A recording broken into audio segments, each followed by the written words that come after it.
I have a Subaru WRX here. This is one of my favorite tools. I want to make sure everything sits properly. I have a Subaru WRX here. This one has some quarter panel damage right here. This is all pushed in where the bumper mounts.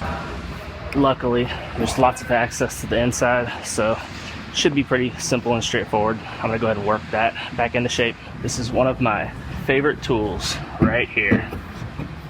Cheapest too.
So I went ahead and I fit the bumper cover and tail light up. I want to make sure everything sits properly right in this area, and it looks good. So I'm going to go ahead and I'm going to pull this back apart, and I'll go ahead and do my filler work on that quarter panel and lower quarter panel extension.